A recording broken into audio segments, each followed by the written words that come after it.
అటువంటి మాసములో మనం జ్ఞాపకం చేసుకుంటూ అభిషేకము దాని యొక్క శక్తిని గురించి మనం ఆలోచన చేస్తూ ఉన్నాం. అందులో మొదటిది అభిషేకము వలన పరిశుద్ధపరచబడతారు అని, రెండవది అభిషేకింపబడిన వారు ప్రత్యేకమైన వ్యక్తులుగా జీవించాలని గతములో మనం నేర్చుకుంటూ వచ్చాం. ఈరోజు మరొక మాటను, అభిషేకము గురించినటువంటి కొన్ని మాటలు దేవుని లేఖనాల నుంచి మనం నేర్చుకుందాం. అభిషేకింపబడిన వారికి దేవుడు ఓ ప్రత్యేకమైన అధికారమును ఇచ్చి ఉన్నాడు. ఈ మూడో మాట, అభిషేకింపబడిన వారికి దేవుడు ప్రత్యేకమైన అధికారం ఇచ్చి ఉన్నాడు. దైవ సేవకులుగా దేవుని చేత పిలువబడి, దేవుని చేత ఎన్నుకోబడి, దేవుని పిలుపును మేరకు దైవ సేవ చేస్తున్నటువంటి దేవుని పిల్లలైనటువంటి మీరు అభిషేకము పొంది ఉన్నారు.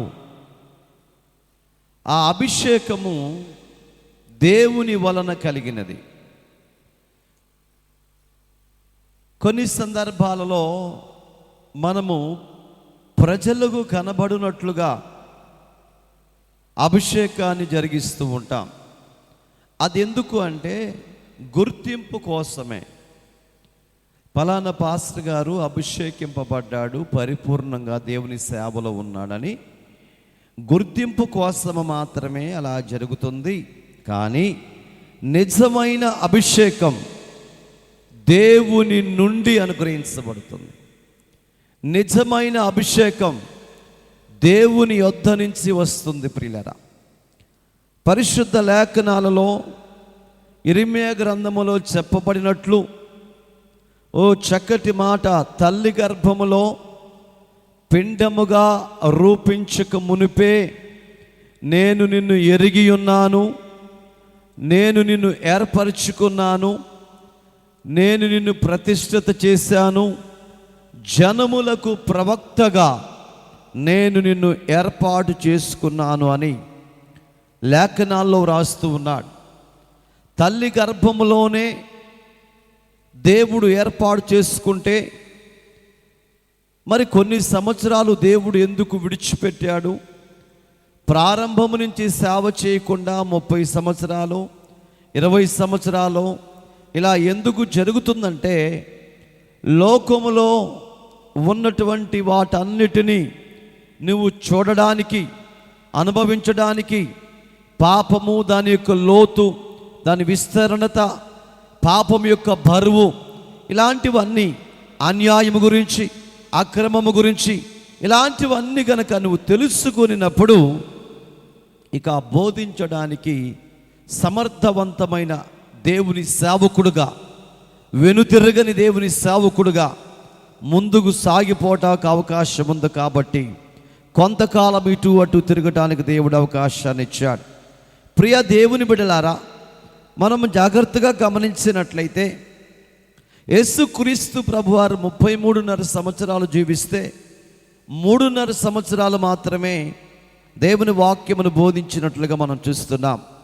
ఇశ్రాయేలీలు చేరవలసిన కానాను అతి త్వరగా చేరుకోగలుగుతారు. కానీ వారికి అరణ్యములో కొన్ని అనుభవాలు నేర్పించటం కొరకై వారికి అంత లేట్ అయింది. సుమారు 40 సంవత్సరాలు నడిపించబడుతూ వచ్చారు. కొంత లేట్ అవుతుంది అంటే దాని వెనకమాల దేవుడు ఏదో ఒక అనుభవాన్ని మన ముందు ఉంచబోతున్నాడు. కొంత లేట్ అవుతుందంటే సరైనటువంటి పద్ధతిలో దేవుడు మనం నడిపిస్తున్నాడు అని జ్ఞాపకం చేసుకోవలసిన వారమై ఉన్నాం. ఇవన్నీ గడిచిన నెలలో మీకు జ్ఞాపకం చేస్తూ వచ్చాను. ఈరోజు ఇక 4వ విషయాన్ని జ్ఞాపకం చేసుకుందాం. ప్రియులరా, దేవుని అభిషేకం మన సంతతి పైన నిలిచి ఉండాలి. 4వ మాట రాసుకోండి. దేవుని అభిషేకం ఎవరిపైన ఉండాలంట? సంతానము పైన నిలిచి ఉండాలి.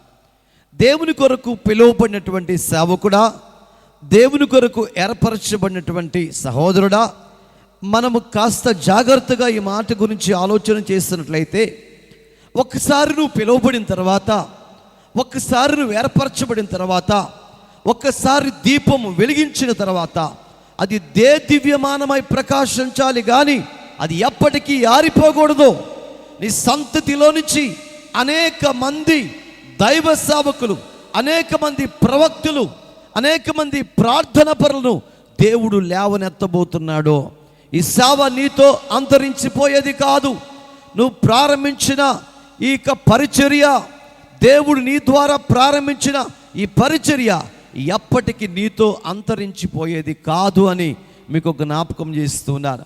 ప్రారంభించిన వాడు దేవుడే, దాన్ని ఫలింపచేసిన వాడు దేవుడే, దాన్ని విస్తరింపచేసేవాడు దేవుడే, శాఖలుగా అనేక ప్రాంతాలకు తీసుకెళ్లేవాడు కూడా దేవుడే. ప్రియులారా, ఒకవేళ నీ సంఘములో నీ తదుపరి ఎవరైనా బోధించేవారు లేరు అనుకుంటున్నావేమో, నీ బిడ్డల మాట వినటం లేదనుకుంటున్నావేమో, నాకుంది ఆడపిల్లలే అనుకుంటున్నావేమో.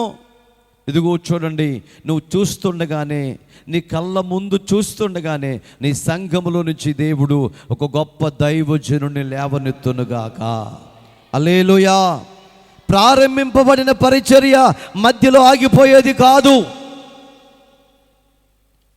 ఇశ్రాయేలీల సంతతిలో నుంచి, వంశములో నుంచి సౌలు రాజును దేవుడు ఏర్పాటు చేసుకుంటే, అతడు చేసిన అతిక్రమమును బట్టి దేవుని కృపను పోగొట్టుకుంటే, తదుపరి ఆ కృపను దేవుడు ఎవరికి ఇచ్చాడంటే దావీదునకు ఇచ్చాడు.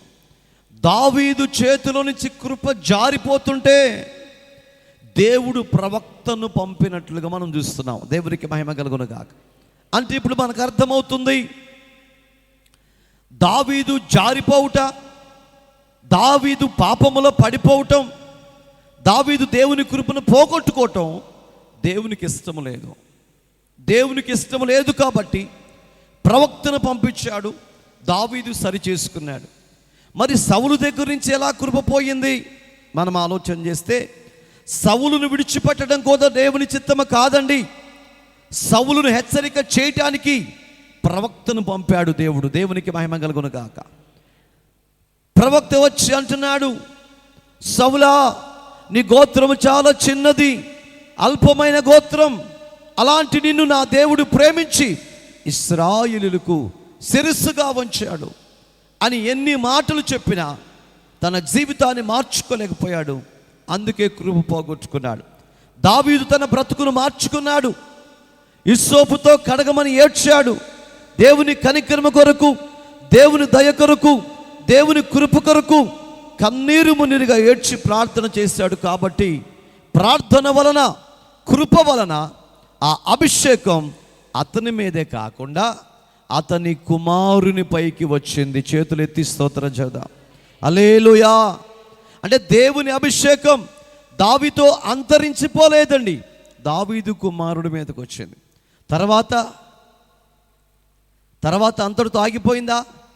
సంతతిలో 1 by 1, ఒక్కరి తర్వాత ఒకరు తర్వాత ఒకరు. హల్లెలూయా. నా యేసుక్రీస్తు ప్రభుల వారు ఈ లోకములో రావడానికి కూడా దావీదు సంతతిలో నుంచి బయటకు వచ్చినట్లుగా మనం చూస్తున్నాం. ఏమి అద్భుత కృపండి, ఎంత అద్భుతమైన కృపండి. అంటే ఒకసారి ప్రారంభించిన తర్వాత ఈ మధ్యలో అంతరించిపోయేది కాదు. ఒకవేళ నువ్వు అనుకుంటున్నావేమో చేయలేను అని, నువ్వు అనుకుంటున్నావేమో నా వల్ల కాదు అని, ఈ సేవ నీది కాదు, ఈ పని నీది కాదు, ఇది స్తోత్రం సాగిపోవటమే. మనకు తెలియదు, దేవుడు అనేక మంది వ్యక్తులను ఏర్పరచుకుంటాడు. నీ మట్టుకు నువ్వు బ్రతికున్నంత కాలం దేవుని పరిచర్య చేస్తూ ఉంటావు. ఆ తదుపరి నీ వంశములో నుంచే నా దేవుడు పైకి తీసుకుని వస్తాడు. అయితే దేవుని సేవకులుగా మనము చేయవలసిన పని ఏమిటో తెలుసా? ఓ భారాన్ని కలిగి ఉండాలి. ఎటువంటి భారం అంటే, నా తర్వాత సంఘాన్ని నడిపించే వ్యక్తులు ఎవరు? ప్రభా, ఎవరిని మీరు సిద్ధపరచబోతున్నారు? అది నేనుండగానే, నేను చూస్తుండగానే అది జరగాలి ప్రభు అని ప్రభు సన్నిధిలో ప్రార్థన చేసుకోవలసిన వారమై ఉంటున్నాం. దేవునికి మహిమ కలుగును గాక. హల్లెలూయా. ముఖ్యంగా మీరు గమనించండి, ప్రాముఖ్యత ఎందుకు, దేనికి అనవలసిన వాళ్ళు సంఘములో బిడ్డలా లేకపోతే కుటుంబ సభ్యుల అనే దాని గురించి ఆలోచన చెప్పారా అన్నట్లుగా ఉంటారు. మీరు గమనించండి, వ్యత్యాసం కనబడుతుంది. అందరూ సేవకులే, అందరూ దేవుని చేత పిలువబడిన వాళ్ళే, కానీ బాధ్యత కలిగిన సేవకుల తీరు వేరుగా ఉంటుంది. భారము కలిగిన సేవకుల తీరు వేరుగా ఉంటుంది. వారు ఎలా ఉంటారు అంటే అహర్నిశలు ప్రభు పని కొరకు కష్టపడుతూనే ఉంటారు. దివారాత్రములు ప్రార్థన చేస్తూనే ఉంటారు. దేవుని మీద ధ్యాస కలిగి, ఆత్మల భారము కలిగి, ఎప్పుడు అనేక ఆత్మలు దేవుని దగ్గరకు నడిపించాలా అని ఒక అద్భుతమైన ఆలోచన కలిగి ఎదురు చూస్తూ ఉంటారు. అదే గొర్రెలకు మంచి కాపరి ప్రియులరా. జీతగాడు ఏం చేస్తాడండి? జీతగాడు ఏం చేస్తాడు? ఓ 5 సంవత్సరాలు ఉంటాడు, ఇలా వాక్యం చెప్తాడు, మరొక ప్రాంతానికి వెళ్తాడు, మరొక చోట వాక్యం చెప్తాడు. ఒక భారం అతనిలో ఉండదు, ఒక బాధ్యత అతనిలో ఉండదు, ఒక కన్నిటి ప్రార్థన అతను ఉండదు.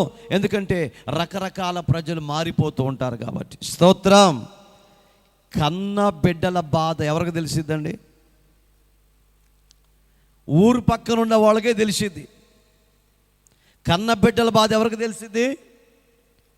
ఊరు ప్రక్కన ఉన్న వాళ్ళకి తెలిసిద్ది. కంటే కదా తెలిసేది బాధ. కన్న బిడ్డల బాధ కన్న తల్లికి తెలుస్తుంది, కన్న తండ్రికి తెలుస్తుంది. అందుకనే వారు తినవలసిన ఆహారం కొరకు బిడ్డల కొరకు దాచిపెట్టి బిడ్డలకు పెట్టి పస్తులు ఉంటారు ప్రియులారా. ఎందుకంటే బాధ ఎరిగినటువంటి వారు కాబట్టి. ఓ దినాన యేసుక్రీస్తు ప్రభువు సముద్రపు ఒడ్డు మీద నిలబడి, పిల్లలారా మీ దగ్గర ఏమైనా ఆహారములకు ఉన్నదా అని అడిగితే వాళ్ళు అంటారు, మా దగ్గర ఏమీ లేదు. అప్పటికే పలుమార్లు దేవుని విసర్జించి దేవునికి దూరం అయిపోయి జారిపోయిన అనుభవాలు వాళ్ళ జీవితాల్లో లేకపోలేదు. అలాంటి పరిస్థితుల్లో నా దేవుడు గమనించి, మీ దగ్గర ఏమైనా ఆహారమునకు ఉన్నదా అంటే మా దగ్గర ఏమీ లేదు, రండి మీ కొరకు భోజనము సిద్ధపరచబడి ఉంది, మంచి రొట్టెలు చేపలు సిద్ధపరచబడి అంటే మనకు అర్థమవుతుంది, నీ ఆకలి ఎరిగినటువంటి దేవుడు నా దేవుడు. స్తోత్రం. నీ బాధను ఎరిగిన దేవుడు, నీ అక్కర్లు ఎరిగినటువంటి దేవుడు, నీ పరిస్థితిని ఎరిగిన దేవుడు నా దేవుడు. నీ పరిస్థితుల గుండా వెళుతుంటే చూస్తూ ఉండేవాడు కాదు, నీ అక్కర్లు తీర్చే దేవుడని ఈ మధ్యాహ్న సమయంలో జ్ఞాపకం చేస్తున్నాను. సేవకుడా, ఇప్పుడు నీ పని ఏమిటంటే, నీ మీద ఉన్న అభిషేకం నీతో అంతరించిపోకూడదు. మరి ఎవరి మీదకి రావాలి? నీ తర్వాత నీ సంతతి మీదకి. సంతతి అంటే కుమారుడనే కాదండి, సంతతి అంటే కుమార్తె కూడా, సంతతి అంటే మనవ సంతానం కూడా. మనవరాలవచ్చు, మనవడవచ్చు, తర్వాత సంతతి కావచ్చు. ఎవరైనా సరే నీ వంశములోనే అద్భుతమైన పరిచర్య జరుగునుగాక. హల్లెలూయా. దాని కొరకంట నువ్వు ప్రభు సన్నిధిలో ప్రార్థన చేయాలి ప్రియులరా. భారం కలిగిన సేవకుడు ఎప్పుడు ప్రార్థిస్తూనే ఉంటాడు. అదే 4వ మాట అంటాడు, దేవుడు అభిషేకం మన సంతతిలో నిత్యము నిలిచి ఉండాలి. తర్వాత వచ్చే వంశముల మీద ఉండాలి, ఆ తర్వాత వచ్చే వంశముల మీద ఉండాలి. అందుకని దావీదు ప్రార్థన చేశాడు, కృప కొరకు ఎదురు చూశాడు.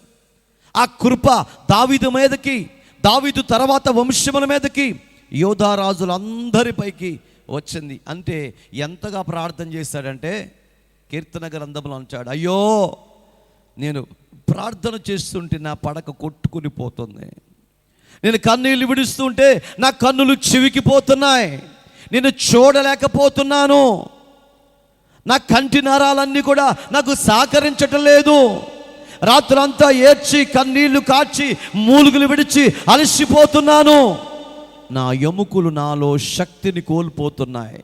దావీదు దగ్గరికి వెళ్ళి గనక ఒక మాట అడుగుదాం, దావీదు ఎందుకయ్యా నువ్వు ప్రార్థన చేస్తున్నావు అంటే, ఈ అభిషేకం నాతో అంతరించిపోకూడదు, దేవుని కృప నాతో అంతరించిపోకూడదు, నా తర్వాత నా వంశముల మీదకి రావాలి అని ప్రార్థన చేశాడు. కాబట్టి ప్రార్థన ఆలకించిన దేవుడు అలాగును చేశాడు. దేవునికి మహిమ కలుగును గాక.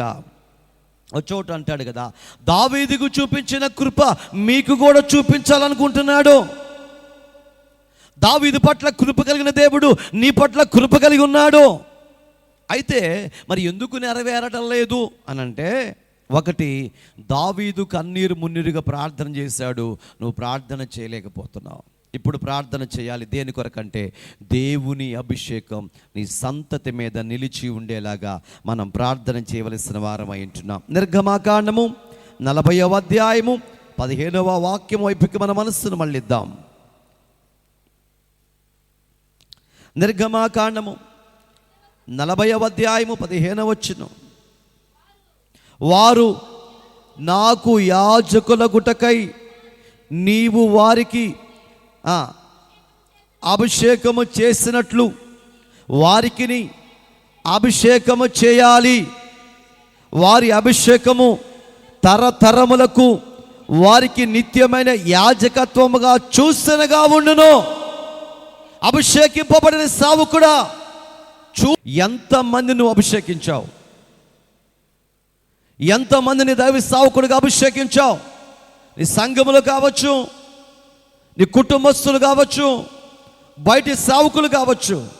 అభిషేకింపబడిన అనుభవము నీకున్నదా? ఎంతమంది అభిషేకించారు? పౌలు, ఆ పేతురు గారు, యోహాను గారు ఆ వ్యక్తిని తేరి చూడమని చెప్పి, మాకు కలిగినదే మీకు ఇస్తున్నాం. ఏం కలిగి ఉన్నామంటే సర్వశక్తిమంతుడైన దేవుని శక్తిని కలిగి ఉన్నారు, అది ఇచ్చాను. ఇప్పుడు ఈ రోజు నువ్వేం కలిగి ఉన్నావు? నేను అభిషేకాన్ని కలిగి ఉన్నానండి అన్నవాళ్ళు చేతుల పైకి ఎత్తండి సేవకులు. ఇప్పుడు ఏం కలిగి ఉన్నారు మీరు చెప్పండి? అభిషేకాన్ని కలిగి ఉన్నావు. అభిషేకాన్ని కలిగినటువంటి నీవు నీ అభిషేకాన్ని నీలో దాచుకుంటానికి కాదు, అభిషేకాన్ని నీ వంశం మీదకి, అభిషేకాన్ని సంఘం మీదకి, అభిషేకాన్ని యవనుల మీదకి, అభిషేకాన్ని విశ్వాసుల మీదకి దాన్ని ఫార్వర్డ్ చేయాలి. నీ ఒక్కడి మీద ఉండటం కాదండి, నీ వంశముల మీదకి. నీ ఒక దినాన ఓ ప్రవక్త వెళ్ళిపోతూ తన దగ్గర ఉన్న శిష్యుడిని అడుగుతున్నాడు, బాబు నేను వెళ్తున్నాను, నీకేమన్నా కావాలా అని బాగా ఆలోచన చేసి ఒక మాట అడుగుతున్నాడు. ఏమడుగుతున్నాడంటే, ఈ లోక సంబంధమైనది ఏది నాకు అవసరం లేదు, ఆత్మ సంబంధమైనది మాత్రమే నాకు కావాలి. ఏం కావాలి అనంటే, నీవు పొందిన అభిషేకానికి 2 అంతలు నాకు కావాలి. చేతులెత్తి స్తోత్రం చేద్దామా?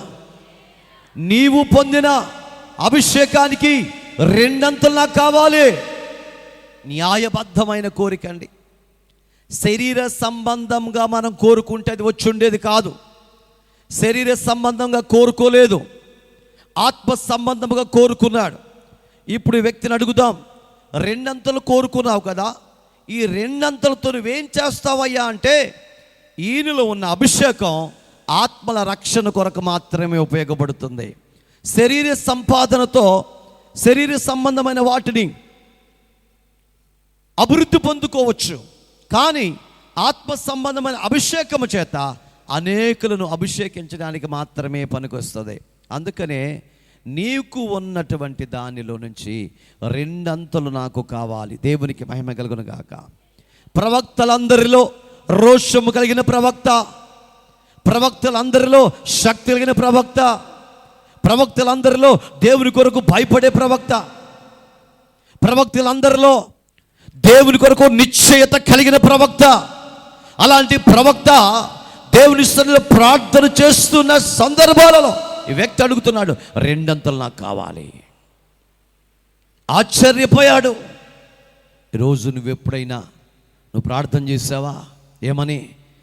ప్రభువా, నా తర్వాత సేవ చేసే నా సంతతిలో నుంచి, నా సంఘములో నుంచి వచ్చేవారు నాకంటే బలమైన శక్తివంతమైన సేవ చేయుదురుగాక అనే మాట ఎప్పుడైనా పలికావా? పలకాలి. అలా ప్రార్థన చేయాలి. మనం చేసినట్లు కాదు, మనకంటే అధికముగా. మనం వెళ్ళినట్లు కాదు, మనకంటే ఎక్కువగా. నేటి ప్రపంచమంతా దూసుకుని పోతుంది, టెక్నాలజీలో ముందుకెళ్ళిపోతుంది. సేవా విధానంలో కూడా మనకంటే ఎక్కువ సేవ చేసే సమర్థవంతమైన వ్యక్తులు మనకు కావాలి.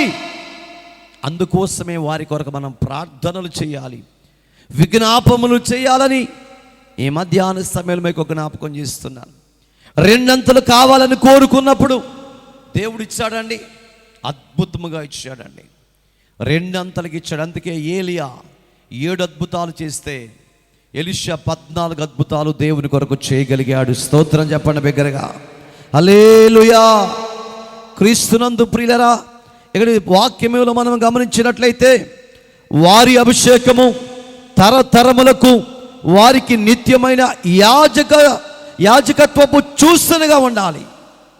ఇప్పుడు మనం పొందే ఈ అభిషేకం, ఈ పొందే కృప, ఈ పొందే భాగ్యము మన బిడ్డల కంట తరతరములు ఉండాలంటండి. స్తోత్రం. ఒక దినాన శపించబడినటువంటి లేవి గోత్రం, శపించబడినటువంటి లేవి గోత్రాన్ని దేవుడు అద్భుతమైనటువంటి గోత్రముగా తీర్చిదిద్ది ఆనాడు ప్రారంభమైంది అభిషేకం. ఆనాడు దేవుడు ఏర్పాటు చేసుకుని నేటి వరకు అభిషేకాన్ని వారి మీద ఉంచాడు. ధూపం వేసే కృప, ప్రభు దగ్గరికి వెళ్ళే కృప, ప్రభు పాదాలు పట్టుకునే కృప ఆ గోత్రానికి నా దేవుడిచ్చాడు. ఆ గోత్రములో నిన్ను నన్ను కలుపుకున్నందుకు 2 చేతుల పైకెత్తి స్తోత్రం చెబుదామా.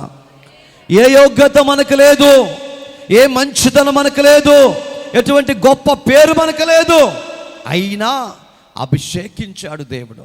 నీతో అంతరించిపోయేది కాదు అభిషేకం, నీ తర్వాత తరము వారి మీదకి రాబోతుంది. కాబట్టి 4వ మాట మీరు జ్ఞాపకం చేసుకోండి.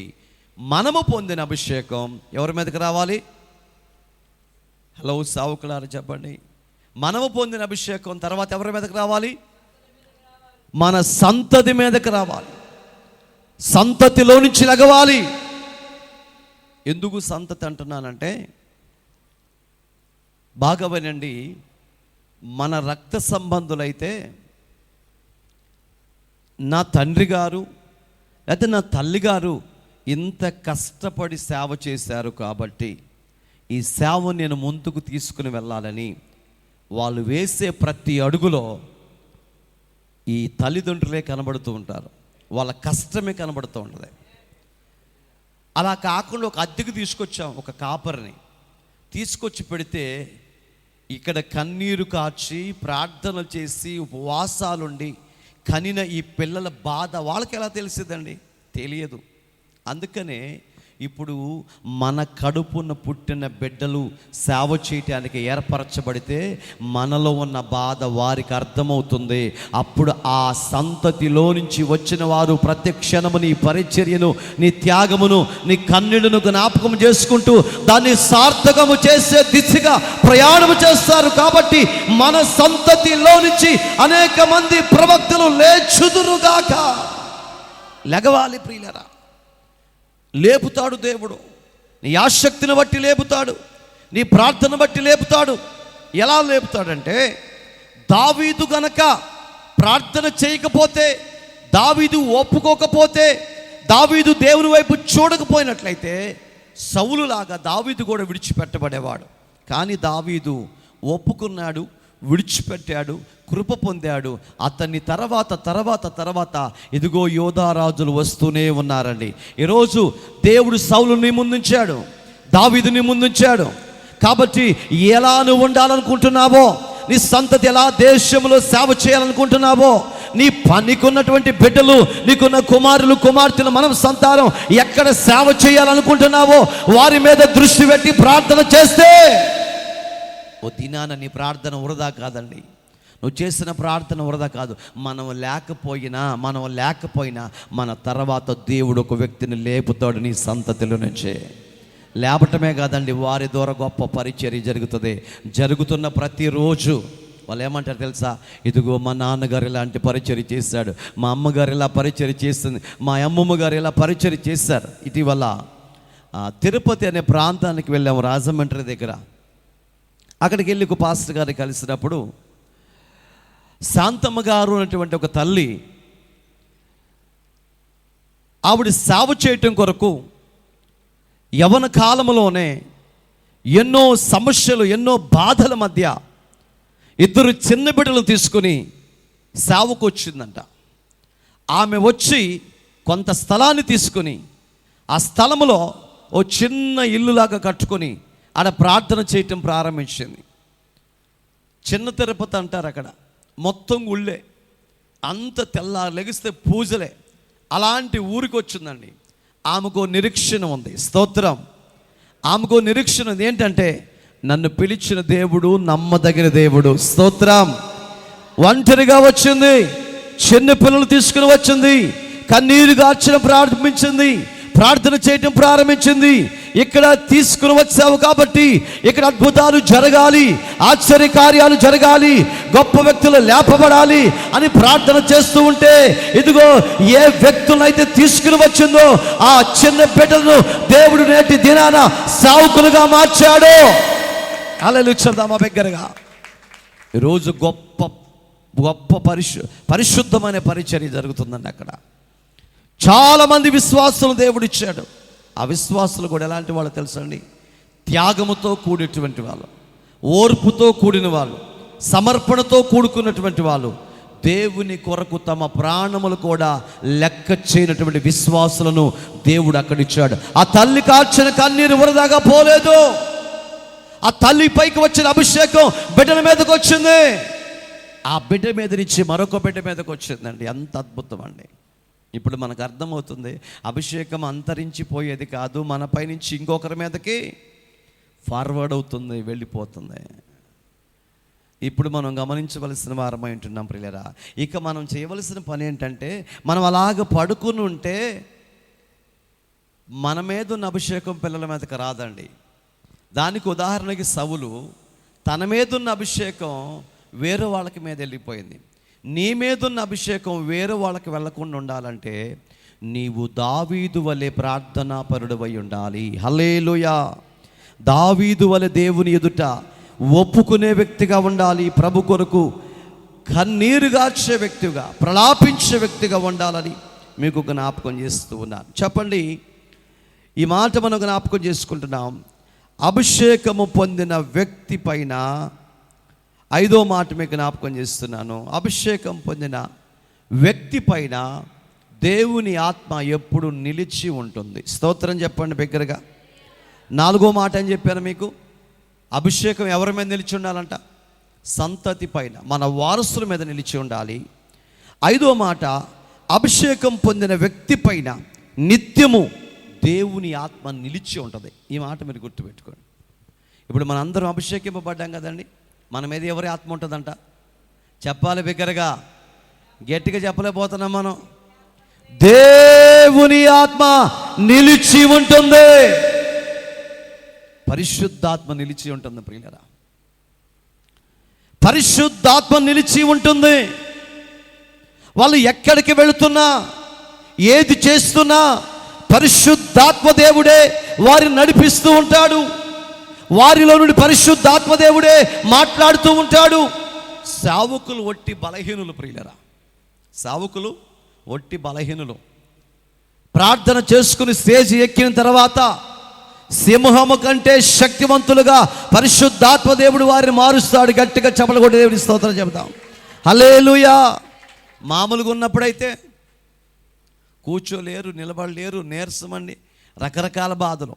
స్టేజ్ దగ్గరకు వచ్చిన తర్వాత, స్టేజ్ మీద నిలబడిన తర్వాత వీళ్ళు మాట్లాడుకుంటుంటారు. ఏమనంటే, ప్రభువా నీ పక్షమున నేను నిలబడబోతున్నానని ప్రార్థన చేసుకున్నప్పుడు పరిశుద్ధాత్మ దేవుడు సేవకుడి మీద నిలిచి ఉంటే అప్పుడు మాట్లాడటం ప్రారంభిస్తాడు. Praise the lord.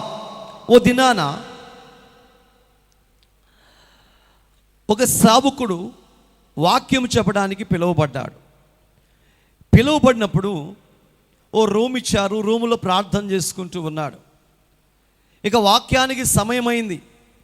పాస్టర్ గారు ఒక వ్యక్తిని పంపించి వెళ్ళి సేవకుడిని తీసుకురామనంటే, తలుపుగాడికి వచ్చి తలుపు కొట్టి, అయ్యా రండి పాస్టర్ గారు పిలుస్తున్నాడు అని పిలిస్తే లోపల నుంచి ఒక శబ్దం వినబడుతుంది. నేను వెళ్ళను అనే మాట వినబడుతుంది. 2 మార్లు 3 మార్లు విన్నాడు.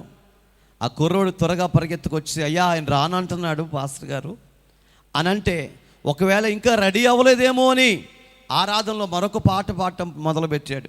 ఆ పాట కూడా అయిపోయింది. మరలా చెప్పాడు వెళ్ళి తీసుకురమ్మని. ఈ తలుపు దగ్గరికి వెళ్ళి కొట్టి పిలుస్తుంటే మరలా అదే మాట అన్నాడు, నేను రాను. పరిగెత్తుకుంటూ వచ్చి చెప్పాడు. ఈ పాస్టర్ గారు టెన్షన్ పడుతున్నాడు. ఆరాధన అయిపోయింది, ఇప్పుడు వాక్యం చెప్పాలి. ఆ పాస్టర్ గారు రానంటున్నాడు అని ఏం చేయాల్సిందో అర్థం కాలేదు. ఆ వచనాన్ని మళ్ళీ పాడి చివరిసారిగా 3వసారి వెళ్ళి నువ్వు పిలుస్తురామని పంపిస్తే, ఇదిగో నేను వస్తున్నానని 3వసారి మాట చెప్పాడు. దేవుడికి స్తోత్రం. ఆ మాట విన్నాడు. పాస్టర్ గారు వచ్చాడు, వాక్యం చెప్పాడు. ఎన్నడూ వినని అద్భుతమైన శక్తివంతమైన మాటలు సావుకుని నోట నుండి పలికిస్తే, అక్కడున్న విశ్వాసులందరూ పైకి లేచి గోడలు పట్టుకుని వారి పాపములు ఒప్పుకుంటూ కన్నీరు గార్చి సంఘమంతా కన్నీరు మున్నీరుగా ఏడ్స్తూ ఉన్నారు, ప్రలాపిస్తున్నారు. వాళ్ళ పాపములు ఒప్పుకుంటున్నారు, గుండెలు బాదుకుంటున్నారు. ఎన్నడూ వినని రీతిలో పశ్చాత్తాపముతో కూడిన ఓ సందర్భం ఆ సంఘమంతా నిండిపోయింది. పిలిచిన సావుకుడు అంటున్నాడు, అయ్యా ఎన్నడూ నేను వినలేదు, ఎన్నడూ చూడలేదు.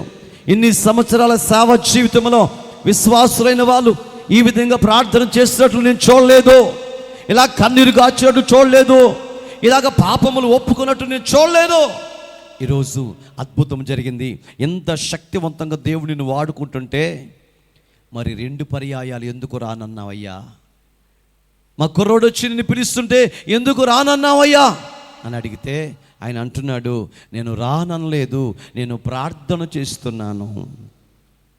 ఏమని ప్రార్థన చేస్తానో తెలుసా? ఇదిగో వాక్యం చెప్పడానికి వెళ్ళబోతున్నాను, నేను మాట్లాడితే ఉపయోగం లేదు, నాలో నీవుంటే నువ్వు మాట్లాడితే అద్భుతం జరిగింది కాబట్టి నువ్వు రా, వెళదామని ప్రభువుని అడిగాను. ప్రభు అన్నాడు, కాస్త పనుంది నువ్వు వెళ్ళన్నాడు. అందుకు నేనేమన్నానో తెలుసా? నువ్వు రాకపోతే నేను పోను, అందుకే నేను రాను అని చెప్పాను. మరి 2వసారి కూడా అదే జరిగింది. నేను దేవునితో మాట్లాడుతూనే ఉన్నాను, నువ్వు వస్తేనే నేను వెళ్తానని చెప్తున్నాను. 2 పర్యాయములు ఆయన ఒప్పుకోలా.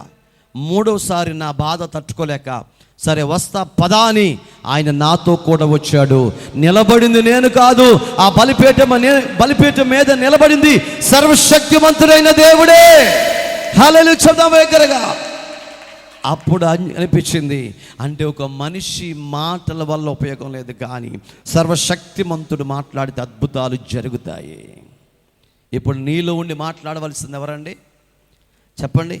నీ మీద నిలిచి ఉండవలసింది ఎవరు? పరిశుద్ధాత్మ దేవుడు అండి. Praise the lord. హల్లెలూయా హల్లెలూయా.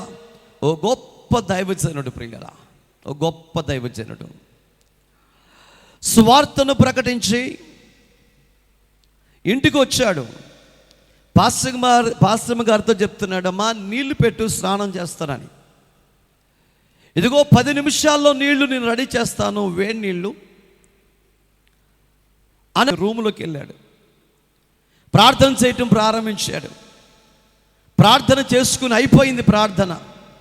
బయటకు వచ్చాడు. పాస్టర్ గారిని అడుగుతున్నాడు, అమ్మా నీళ్లు రెడీ చేస్తావా అని అడిగితే ఆవిడ అంటుంది, అయ్యా వేడి నీళ్ళు రెడీ చేశాను, అవి చల్లారిపోయాయి, ఇప్పటికి 3 రోజులు అయ్యింది. గట్టిగా చెప్పలు కొడదామా? ఇప్పటికి 3 రోజులు అవుతుంది. ఏంటండి ఆశ్చర్యము? అంటే 10 నిమిషాలు ప్రార్థన చేసుకుందామని సాధ్యపడుతుంది, ఆత్మ కలిగిన వారికి సాధ్యపడుతుంది, పరిశుద్ధాత్మతో నింపబడే వారికి సాధ్యపడుతుంది. దైవజనుడు ఉన్నాడు, సీనాయి పర్వతం మీదకి వెళ్ళాడు. 40 దినాల పాటు ఆకలి లేదు, 40 దినాల పాటు దప్పిక లేదు, పరవశించిపోతూనే ఉన్నాడు, ఆత్మవశుడైపోతూనే ఉన్నాడు, ఇంకా మాట్లాడుతూనే ఉన్నాడు. 40 దినాలు అయిపోయిన తర్వాత ఆయన అంటున్నాడు, కిందకు వెళ్ళు. ప్రజల శబ్దం వినబడుతుంది, కిందకు వెళ్ళని. నా దేవుడు పంపిస్తే కానీ కిందకు రాలేదండి. హల్లెలూయా. సేవకుడా 3 దినాలు 10 నిమిషాలు ప్రార్థన చేసుకుంటాకి వెళ్ళినటువంటి వ్యక్తి 3 దినాలు ముఖం కడుక్కోలేదు, 3 దినాలు భోజనం చేయలేదు, డిస్టర్బ్ చేయలేదు. బయటకు వచ్చిన తర్వాత అంటుంది, అయ్యా ఇప్పటికి 3 రోజులు అయిపోతుంది, నీళ్లు చల్లారిపోయి. ఆ నీళ్ళ బకెట్ అక్కడే పెట్టుకుని కూర్చొని ఉన్నది. ప్రియులరా, ఇలాంటి సేవకులు నేటి సమాజానికి కావాలి, సంఘానికి కావాలి. నేటి యువతరానికి ఇలాంటి సేవకులు, ప్రార్థనా పరులైన వ్యక్తులు కావాలి. అందుకనే నువ్వు నీ సంతతిలో నుంచి ప్రార్థనా పరుల కొరకు ప్రార్థన చేయాలి. నీ సంతతిలో నుంచి త్యాగం చేసే వ్యక్తుల కొరకు ప్రార్థన చేయాలి. ఒకవేళ అలాగ చేయకపోతే నీ సేవ నీతో అంతరించిపోయింది. జాగ్రత్త. ఒకవేళ అంతరించిపోతే నాకేంట్లు అనుకుంటున్నావేమో, ప్రప్రథముగా దేవుడు నీ ఇంటి ముందే తీర్పు ప్రారంభమవుతుంది. ప్రతి విషయానికి లెక్క అడుగుతాడు. సేవ గురించి దేవుడు నిన్నే మొదట లెక్క అడుగుతాడు. జాగ్రత్త. ఇంతటితో నాతో అయిపోతుంది అనుకుంటున్నావేమో. అందుకే యేసయ్యతో పరిచయం, సేవలో అడుగుపెట్టిన తర్వాత ఎవడు వెనక్కి తిరిగి చూడటానికి లేదండి, ముందుకు తిరిగి చూడటమే. ఎంతకే పరిగెత్తాలి. అపోస్తలుడైన పౌలుకు ఊరికినే చెప్పలేదు, నా విశ్వాసమును కాపాడుకున్నాను, నా పరుగును తుదముట్టించాను. మరి నీ పరుగు గురించి ఏంటి? తుదముట్టిస్తున్నావా? పరిచర్యలో తుదముట్టిస్తున్నావా? భారం కలిగి ఉంటున్నావా? నీ మీద ప్రభు ఆత్మ నిలిచి ఉంటుందా? సౌలు మీద నిలిచలేదు. సమయంలో మాట్లాడుతున్నాడు. ప్రియులారా, దేవుని ఆత్మ మన మీద నిలిచి లేకపోతే జరిగే సంగతి ఏంటంటే, 40 సంవత్సరాల పాటు సుదీర్ఘమైన ప్రయాణం చేసి, ఎన్నో యుద్ధాలు చేసి, ప్రభు పక్షాన గొప్ప వ్యక్తిగా నిలబడినటువంటి సౌలు మీదకి చివరిలో దేవుని ఆత్మను పోగొట్టుకొని దురాత్మ వచ్చినట్లుగా చూస్తున్నాం. అంటే దేవుని ఆత్మ మన నుండి ప్రక్కకి వెళ్ళిపోతే ఏమొస్తుందండి? దురాత్మ వచ్చింది. దురాత్మ వచ్చినప్పుడు ఏ బోధలు వినబడతాయి అంటండి? అసత్యమైన బోధలు, అన్యాయమైన బోధలు, అక్రమమైన బోధలు, ధనాపేక్ష కలిగిన బోధలు, సంఘానికి విరుద్ధమైన బోధలు నీ నోట పలకవలసిన పరిస్థితి వస్తుంది. పరిశుద్ధాత్మ మీ మీద నిలిచి ఉన్నంత కాలం సంఘము సర్వసత్యములోకి నడిపించబడుతుంది, బలమైన అభిషేకము చేత నింపబడుతుంది. అందుకనే అభిషేకం నీలో నిలిచి ఉండనట్లుగా మనం చూసుకోవలసిన వారమై ఉన్నాం. హల్లెలూయా. అందుకని దావీదు చేస్తాడు ప్రార్థన, నీ పరిశుద్ధాత్మ నా నుండి, చెప్పండి, నీ పరిశుద్ధాత్మ నా నుండి దూరము చేయొద్దయ్యా, తీసివేయొద్దయ్యా. ఎప్పుడైనా చేస్తున్నామా మనం? పరిశుద్ధాత్మ దూరం కాకూడదు. ప్రియమైనటువంటి వారారా, వాక్య గ్రంథంలో మనం చూస్తున్నట్లయితే నిత్యము ఆ పరిశుద్ధాత్మ అభిషేకం మన మీద నిలిచి ఉండాలి. సమూయేలు మొదటి గ్రంథం 16వ అధ్యాయము 13వ వచనం. సమూయేలు మొదటి గ్రంథం 16వ అధ్యాయము 13వ వచనం. సహోదరుల ఎదుట వానికి అభిషేకము చేసెను. స్తోత్రం చెప్పండి గట్టిగా. హల్లెలూయా. ఇప్పుడు అభిషేకించే సందర్భం దేవుడు చెప్పాడు, నువ్వు వెళ్ళు, యెష్షయికి ఉన్నటువంటి కుమారుల్లో ఒక వ్యక్తిని నేను ఏర్పరచుకున్నాను, అక్కడికి వెళ్ళి అతన్ని అభిషేకించాలి అని చెప్తే సమూయేలు బయలుదేరొచ్చాడు. ఇప్పుడు చూడండి, సమూయేలు ఏం కలిగి ఉన్నాడు? సమూయేలు ఏం కలిగి ఉన్నాడు? అభిషేకాన్ని కలిగి ఉన్నాడు. స్తోత్రం. అభిషేకాన్ని కలిగి ఉన్నాడు కాబట్టి ఎదుట ఉన్నటువంటి యెష్షయి కుమారులో ఒకరిని అభిషేకించడానికి వచ్చాడు. వరుసనే వచ్చారు. వారి పై రూపాన్ని చూశాడు, అభిషేకింపబోతున్నాడు. దేవుడు మాట్లాడుతున్నాడు, ఓ సమూయేలు ఆగో, నేను చెప్పే ఈ వ్యక్తి కాదు. అలా 1 by 1 అందరు వెళ్ళిపోయారు, అందరు అయిపోయారు. అప్పుడు అడుగుతున్నాడు, ఇంకెవరైనా ఉన్నారా? ఉన్నాడు, కానీ వాడు ఎందుకు పనికిరాడు? గొర్రెలు కాచుకున్న వ్యక్తి, అతడు యుద్ధానికి పనికిరాడు, రాజుగా ఉండడానికి యోగ్యుడు కాదు. అతనినే పిలిపించండి. దేవునికి మహిమ కలుగును గాక. హల్లెలూయా. చెప్పండి బిగ్గరగా, హల్లెలూయా.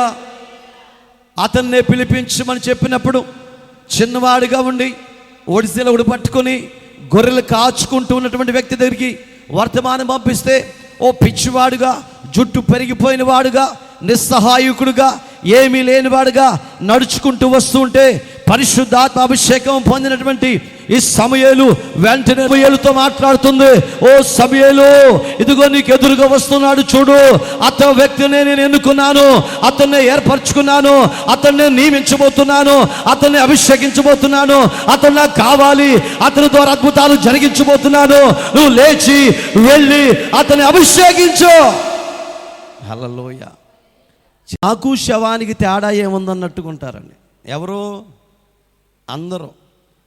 అసలు ఆత్మ ఉంటే కదండి, ఆత్మ ఉంటే ఆత్మ లోపల ఏం చేసేదండి? ఒక ఇల్లు కాలిపోతుంది, చెప్పండి, ఇల్లు కాలిపోతుంది. ఆ ఇంట్లో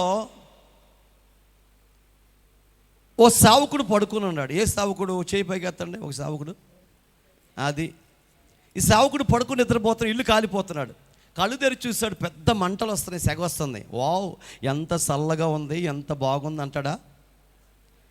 మంచం మీద పడుకున్నవాడు పిచ్చి పిచ్చిగా ఎర్రి కేకలు పెట్టి అయ్యో అయ్యో కేకలు పెడుతూ ఉంటాడు. నన్ను కాపాడండి, రక్షించండి, ఈ మంట తట్టుకోలేకపోతున్నాను అంటాడు. అప్పుడు చుట్టుప్రక్కల వాళ్ళు పరిగెత్తుకొచ్చి పాస్టర్ గారిని బయటికి తీసుకొస్తారు. కాలకపోతే ప్రశాంతం పడుకుంటాడు, కాలింది కాబట్టి అరిచాడు. ఇప్పుడు పరిశుద్ధాత్మ నిన్ను తాకపోతే నువ్వు మాత్రం ఏం వరుతావు, నువ్వు మాత్రం ఏం చప్పట్లు కొడతావు? అది ఉంటే కదా. ఆ పరిశుద్ధాత్మ నిన్ను తాకుతుంటే నువ్వు కుర్చీలో కూడా కూర్చోలేవు ప్రియులారా. ఆ ఆత్మ నిన్ను బలపరిచిన కొలది, ఆత్మ వాక్శక్తి అనుగ్రహించిన కొలది వారు అన్య భాషలు మాట్లాడడం ప్రారంభించారు. హల్లెలూయా. అన్య భాషలు మాట్లాడడం ప్రారంభించారు. ఆకాశము తెరవబడి ఆకాశం నుంచి ఒక బలమైన శక్తి వారున్న ప్రాంతం అంతా ఆవరిస్తే ఏమండి, అగ్ని జ్వాలలు ఒక్కొక్కరిని ప్రతి ఒక్కరిని తాకుతుంటే వాక్శక్తి దైవ శక్తి వారికి శక్తి అనుగ్రహించిన కొలది అన్య భాషలు మాట్లాడటం ప్రారంభించారండి. అలా ప్రవచించి మాట్లాడే కృప ఈ స్థలములో ఉన్న వారందరికీ అనుగ్రహించునుగాక. సమూయేలు పైన ఉన్న అభిషేకం అతనిని నిలబెట్టింది. అతను చూస్తున్నాడు, అతని దగ్గరికి పరిగెత్తుకుంటూ వెళ్ళాడు. అతనిలో ఉన్న అతని దగ్గర ఉన్న తైలపు కొమ్మును తీసి అభిషేకించి ప్రార్థన చేస్తుంటే ఇదిగో ఆకాశం నుంచి దేవుని శక్తి అభిషేకం దావీదు మీదకి దిగి వచ్చింది. హల్లెలూయా. ఇప్పుడు చూడండి, సన్నద్ధుడై ఉన్నాడు. ఎవరు? అతని పైన దేవుని అభిషేకం నిలిచి ఉన్నది కాబట్టి ఎదుటి వ్యక్తిని అభిషేకింపగలిగాడు. నీలో అభిషేకం నిలిచి ఉండకపోతే ఎవరిని అభిషేకింపలేవు. అభిషేకింపడానికి అనర్హుడైపోతావు. అంటే నీ పైన ఎప్పుడు పరిశుద్ధాత్మ దేవుడు నిలిచి ఉండాలి. నీ అంతరంగములో పరిశుద్ధాత్మ దేవుడు ఉండాలి. నిన్ను నడిపించేవాడు పరిశుద్ధాత్మ దేవుడై ఉండాలి. నీకు తోడుగా ఉన్నవాడు పరిశుద్ధాత్మ దేవుడై ఉండాలి. బైక్ మీద వెళుతున్నావా, పరిశుద్ధాత్మ సహవాసము కలిగి ఆయనతో మాట్లాడుతూ వెళుతూ ఉండాలి. అన్య భాషలు మాట్లాడుతూ వెళుతూ ఉండాలి. ఒకవేళ ఎక్కడైనా కూర్చున్నావా, దేవుడితోనే సంభాషణ, ఎవరితోనో మాట్లాడుతున్నావా, పరిశుద్ధాత్మతో మిళితమైన మాటలు మాత్రమే నీ నోట రావాలి. నేటి సంఘాలలో, నేటి క్రైస్తవ దేవుని సేవకులలో వారి నోట వస్తున్న మాటలు రాజకీయ మాటలు, కుట్రతో కూడుకున్న మాటలు, దోషకరమైన మాటలు, బాధకరమైన మాటలు, ఇతర సేవకులను కించపరిచే మాటలు, ఇవి మనకు తగవు ప్రియులారా. మన నోట రావాల్సిన మాటలు ఏంటో తెలుసండి? శక్తివంతమైన మాటలు మాత్రమే. అవి పరిశుద్ధాత్మతో పెనవేసుకున్న మిళితమైన మాటలు మాత్రమే రావాలి. నీ మాటలు జీవముతో కూడినవై ఉండాలి. నీ మాటలు అనేకులను బ్రతికించై ఉండాలి. నువ్వు మాట్లాడుతుంటే అనేకులు పరిశుద్ధాత్మ పొందుదురుగాక. హల్లెలూయా. పేతురు దేవుని వాక్యము కొర్నేలి ఉన్న ప్రాంతములో ప్రకటిస్తూ ఉన్న సందర్భంలోనే అక్కడికి వచ్చిన అన్యులు, క్రీస్తును ఎరగని ప్రజలు శక్తి చేత నింపబడలేదండి. మాట్లాడుతుంటేనేమొచ్చిందంటండి, చెప్పాలి, మాట్లాడుతుంటేనే పరిశుద్ధాత్మ శక్తి వచ్చేసిందండి. ప్రియా దేవుని బిడ్డలారా, సేవకుడు మాట్లాడుతుండగానే పరిశుద్ధాత్మ సంఘములోకి దిగి రావాలి. సేవకుడు మాట్లాడుతుండగానే దయ్యములు గిలగిల కొట్టుకుంటూ కింద పడి దొర్లాడుతూ ఉండాలి. అపోస్తలుడైన పౌలు గారు నడిచి వస్తుంటే, పౌలు శీల వెళుతుంటే ఆ దయ్యము పట్టినటువంటి వ్యక్తి కేకలు పెడుతూ, అయ్యో సర్వోన్నతుడైన దేవుని ప్రజలు ఇక్కడికి వచ్చారు, ఎలా చెప్పగలిగిందండి? వీరిలో ఉన్న పరిశుద్ధాత్మ దేవుడండి. అందుకని ఈరోజు నీవు నీతో ఉన్న వారందరూ కూడా దేవుని పరిశుద్ధాత్మతో నింపబడి ఉండాలని వాక్యం సెలవిస్తుంది. 16వ అధ్యాయము 13వ వచనములో సమూయేలు తైలపు కొమ్మును తీసి వారి సహోదరుల ఎదుట వారికి అభిషేకము చేసెను. నాట నుండి. ఎప్పటి నుంచి చెప్పండి? ఎప్పటి నుంచి? అభిషేకించిన నాటి నుండి. స్తోత్రం చెప్పండి గట్టిగా. అభిషేకించిన వాడెవరు? సమూయేలు ప్రవక్త. ఈ సమూయేలు ప్రవక్తలోకి ఎప్పుడు వచ్చిందండి? బాల్యములోనే. తల్లి పాలు మరిచి వెంటనే తీసుకుని వెళ్ళి ఆ ప్రార్థనా మందిరంలో పెంచింది. దేవుని అడుగు జాడలో నడిచాడు, దేవుని కట్టడలో నడిచాడు, దేవునికి అనుకూలమైన వ్యక్తిగా నడిచాడు. కాబట్టి బాల్యములోనే నా దేవుడు అతనితో మాట్లాడటం ప్రారంభించాడు. బాల్యము నుంచే దేవుని అభిషేకంతో నింపబడ్డాడు. మర్మమైన సంగతులు దేవుడు సమూయేలుకు తెలియచేశాడు. దేవునికి మహిమ కలుగునుగాక. ఇప్పుడు ఆయన నిలిచి ఉంది కాబట్టి ఆ నిలిచిన అభిషేకాన్ని ఎవరి మీద పంపించాడండి? దావీదు మీదకి పంపించాడు. దావీదు మీదకి ఎప్పుడైతే అభిషేకాన్ని పంపించాడో ఆనాటి నుండి యెహోవా ఆత్మ దావీదు మీదకి బలముగా వచ్చని బిగ్గరగా చప్పట్లు కొడదామా? హల్లెలూయా. అంటే నాకు అర్థమవుతున్న సంగతి ఏమిటంటే, సమూయేలు లేచి తైలపు కొమ్మును పట్టుకుని దావీదును ఎదుర్కొంటూ త్వరగా వెళ్ళి ఆ ముఖములో ముఖం పెట్టి చూసి, నా దేవుడు ఏర్పరచుకున్న వ్యక్తి ఇతడే అని అతన్ని కౌగిలించుకుని ఆ తైలపు కొమ్మును అలాగ పోస్తూ ఆ ఆకాశము వైపు తిరిగి చూసి దేవుని స్తుతిస్తూ ఉంటే ఆకాశము తెరవబడి ఆకాశములో నుంచి ఒక అద్భుతమైన శక్తి, ఒక అద్భుతమైన ప్రభావం, ఒక అద్భుతమైన అభిషేకం అలాగూ దిగి వచ్చి ఆ తైలపు కొమ్ములో ఉన్న నూనె మీద ఆయన తల మీద దిగుతూ ఉంటే బలవంతుడుగా, శక్తివంతుడుగా, మహిమ కలిగిన వాడుగా, ఒక రాజుగా నియమించబడ్డాడు. బిగ్గరగా చప్పట్లు కొడదామా? హల్లెలూయా. ఎలాంటి అభిషేకం అండి? బలమైన అభిషేకం. అంటే ఈ సమూయేలు అభిషేకించటమే కాకుండా నా దేవుని బలమైన అభిషేకం అతని మీదకి దిగి వచ్చింది. ఇందాక మనం చదువుకుంటూ చెప్పుకున్నాం కదండి, అపోస్తుల కార్యములు చెప్పినట్టు వాక్శక్తి అనుగ్రహించిన కొలది. ఎవరు అనుగ్రహించారు వాక్శక్తి? దేవుడే. పరిశుద్ధాత్మ దేవుడు వారికి వాక్శక్తి అనుగ్రహించిన కొలది అన్ని భాషలు మాట్లాడారు. వారికి ఇష్టం వచ్చినట్లుగా శాఖోపశాఖలుగా విభజింపబడి అన్ని భాషలు మాట్లాడారు. ఇప్పుడు ఈయన అభిషేకిస్తుండగానే ఏమొచ్చిందంటే పైనుంచి బలమైన పరిశుద్ధాత్మ అభిషేకం అండి. స్తోత్రం. బలమైన పరిశుద్ధాత్మ అభిషేకం అతని మీదకి దిగి వచ్చి ఉన్నది. బలముగా వచ్చెను. తరువాత సమూయేలు లేచి రామాకు వెళ్ళిపోయాను. అప్పుడు అర్థమైంది, నిన్నటి వరకు ప్రవక్త అయినటువంటి సమూయేలుకి గుండెలో బాధ. ఎందుకంటే ఒక వ్యక్తిని దేవుడు ఎన్నుకున్నాడు, ఏర్పరచుకున్నాడు, కానీ ఆ వ్యక్తి దేవునికి వ్యతిరేకంగా మారిపోయాడు, దేవుని కట్టడలకు వ్యతిరేకంగా ఉండిపోయాడు, దేవుని ఉద్దేశానికి వ్యతిరేకంగా ఉన్నాడు. ఎలా అని వేదనతో, బాధతో, దుఃఖముతో అతని జీవితాన్ని గడుపుతూ ఉంటే, ఇదిగో దేవుడు ఒక నూతనమైన వ్యక్తిని ఏర్పాటు చేసుకున్నప్పుడు మొట్టమొదటగా సంతోషపడిన వ్యక్తి ఎవరో తెలుసండి? సమూయేలు. దేవునికి మహిమ కలుగునుగాక. ఒక వ్యక్తి పోయిన మరొక సమర్థుడైన దేవుడు సమర్థవంతమైన వ్యక్తిని ఎన్నుకున్నాడని ప్రశాంతంగా తిరిగి ఆయన వెళ్ళిపోగలిగాడు. దేవునికి స్తోత్రం కలుగునుగాక. హల్లెలూయా. ఇక 6వ మాట మీ ముందుంచుతాను, జాగ్రత్తగా వినండి. 6వ మాట, అభిషేకింపబడిన వారికి దేవుడు సమస్తమును తేటపరచును. చెప్పండి. అభిషేకింపబడిన దేవుని సేవకులకు, అభిషేకింపబడిన దేవుని ప్రజలకు, దేవుని కొరకు నియమింపబడిన ప్రవక్తలకు, దేవుని కొరకు ఏర్పరచబడిన దేవుని ప్రజలైన మనకు దేవుడు అన్నిటినీ తేటపరచును. అనగా తేటపరచటం అంటే దాని అర్థం ఏంటి? తెలియచేయును. దేని గురించి తెలియజేస్తాడు? దేన్ని తెలియజేయగలుగుతాడు? జరిగిపోయిన దాన్ని తెలియజేస్తాడా? జరుగుతున్న దాన్ని తెలియజేస్తాడా? జరగబోయే దాన్ని తెలియజేస్తాడా? దేని గురించి తెలియజేస్తాడు దేవుడు? చెప్పాలి. దేని గురించి తెలియజేస్తాడండి? ఆయన ఏదైతే తెలుసుకుని ఉన్నాడో, ఏదైతే ఎరిగి ఉన్నాడో, వర్తమాన భూత భవిష్యత్తు కాలంలో ఏమైతే ఆయనకి తెలుసో ఆయనకి తెలిసిన అన్నిటినీ మనకు కూడా తేటపరిచేవాడై ఉన్నాడు. స్తోత్రం. అన్నిటినీ తేటపరిచేవాడు. యోహాను పత్రిక 2వ అధ్యాయము 20వ వచనాన్ని చదువుకుందాం. యోహాను పత్రిక 2వ అధ్యాయం 20వ వచనం.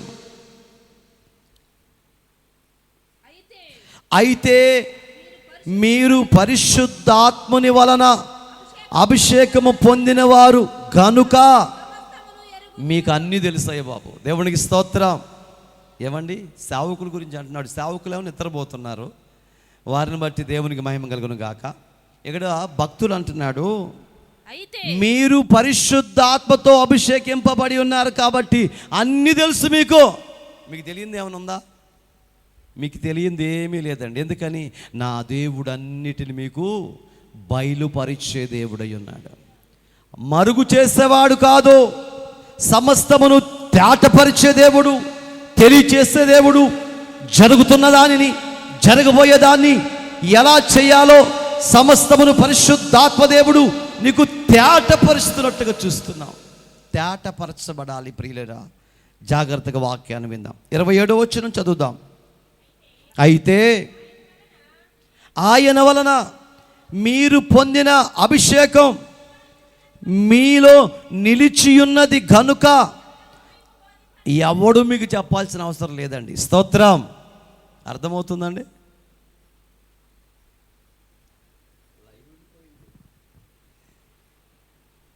వాక్యం వింటున్నటువంటి వారులారా, ఎవరు మీకు ఏం చెప్పాల్సిన అవసరం లేదు.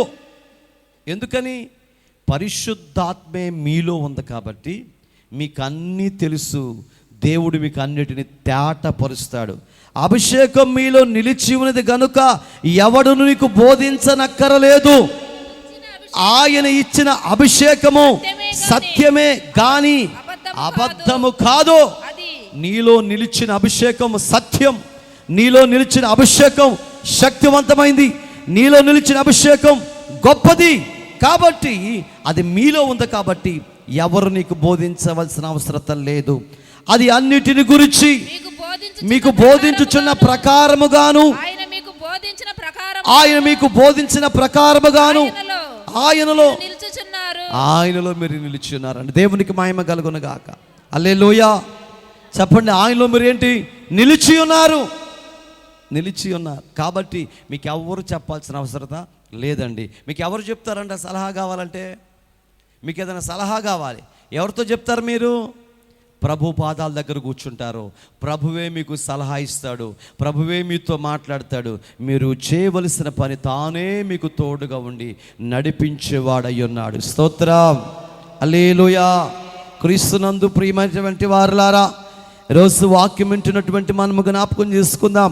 ఇదిగో పరిశుద్ధాత్మ దేవుడు మీకు సమస్తమును తేటపరుస్తున్నాడు.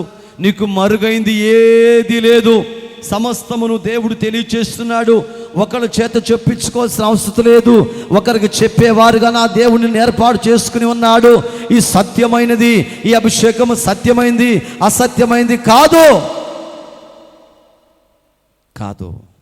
ఇదిగో మీరు అనేకులకు బోధించే వ్యక్తులుగా నా దేవుడు మిమ్మల్ని నియమించుకుని ఉన్నాడు. ఓ సందర్భాన్ని చెప్పి ముగిస్తాను. రాజు కలగన్నాడు. ఆ కలభావాన్ని చెప్పడానికి ఎవరి వల్ల కాలేదు. ఎందుకంటే కలగంటే కల చెప్తే కలభావాన్ని చెప్పగలుగుతారు. కల కూడా మర్చిపోయినటువంటి రాజు. దేవునికి స్తోత్రం.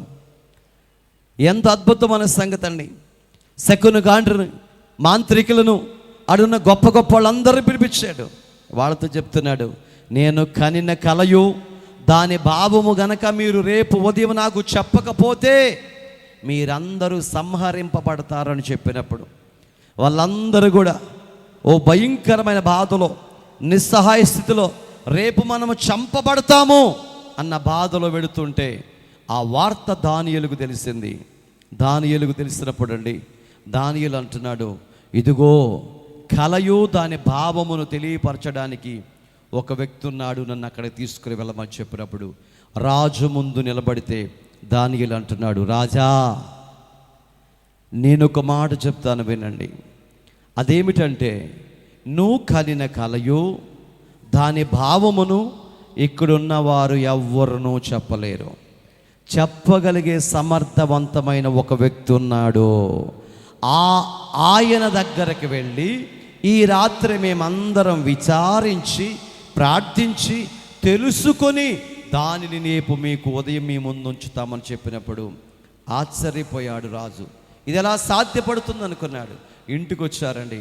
షడ్రకు, మేషకు, అబేద్నెగోలు, దానియేలు నలుగురు కూడా ప్రభు సన్నిధిలో మోకరించారు, కన్నీరు గార్చారు. రాజు కనిన కళ దాని భావమును గురించి దేవుడి సన్నిధిలో ప్రార్థన చేసినప్పుడు దేవుడు అద్భుతముగా కళ యొక్క భావమును తేటపరిచాడు. దీన్ని బట్టి మనకు అర్థమవుతున్న సంగతి ఏమిటంటే, ఏ సంగతి అండి? గోడమైన సంగతులను సైతము దేవుడు తేటపరచగలిగిన సమర్థుడు.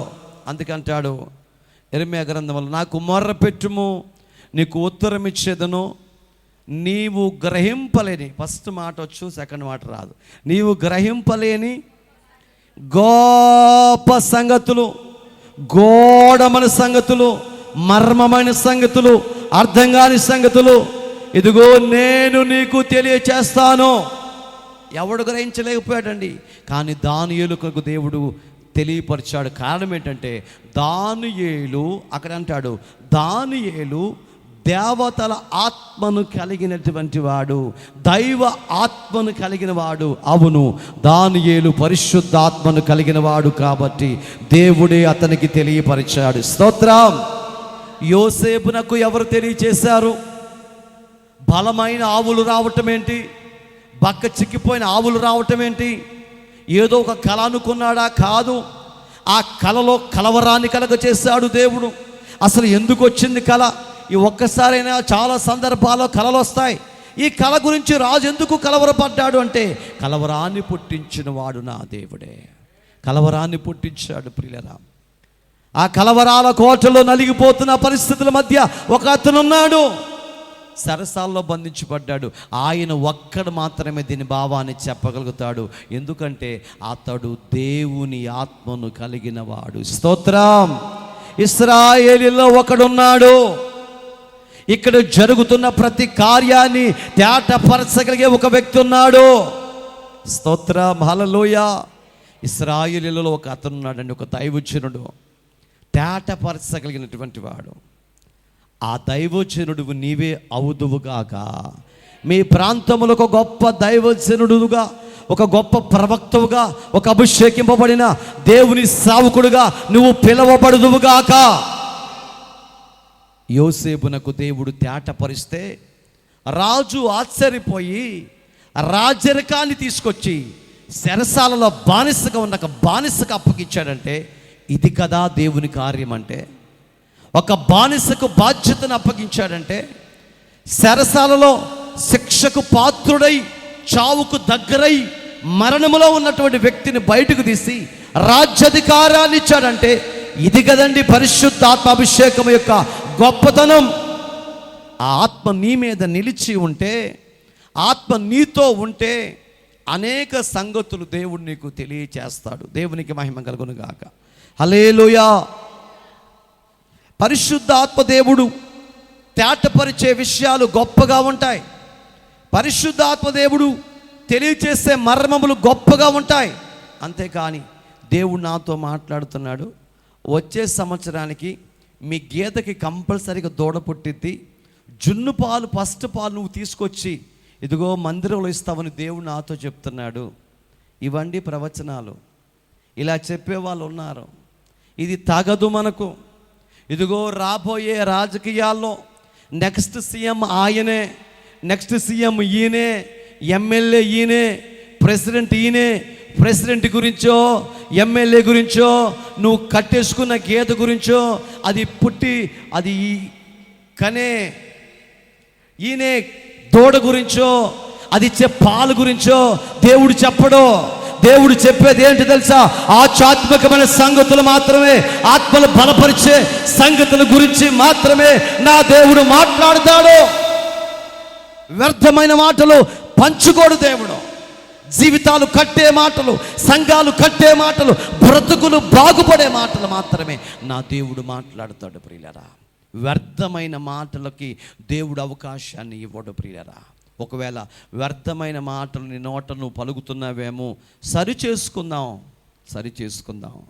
చాలామంది ప్రవచిస్తూ ఉంటారు, నువ్వు మాట్లాడే ప్రవచనం ఆత్మతో కూడినదైనదా, పరిశుద్ధ ఆత్మతో నింపబడిందైందా, లేకుంటే సొంతగా మాట్లాడుతున్నావో జ్ఞాపకం చేసుకోవాల్సిన వారమై ఉంటున్నాం ప్రియులరా. ఒక ఆవిడ ప్రవచిస్తూ ఉంది ఒక చోటకి వెళ్ళినప్పుడు, నా బిడ్డని హెచ్చించబోతున్నాను. నా ప్రభు ఎప్పుడు నా బిడ్డ అని పిలవడం, నా బిడ్డ కోడిగుడ్డ అని పిలవడండి, నా కుమారుడా అని పిలుస్తాడు దేవుడు. స్తోత్రం. నా కుమార్తె. మనం ఎంత చండాలపోళమైన, ఎంత పనికిరాల మూలమైన, ఎంత వేస్ట్గాళమైన, ఎంత దేవుణ్ణి ఏడిపించినా దేవుడు అండి నా కుమారుడా అని పిలుస్తాడు. కానీ ఆవిడేమంటుందంటే, నా బిడ్డ నేను నిన్ను హెచ్చించబోతున్నాను. దేవుడికి ఏం పని లేదండి హెచ్చించడానికి.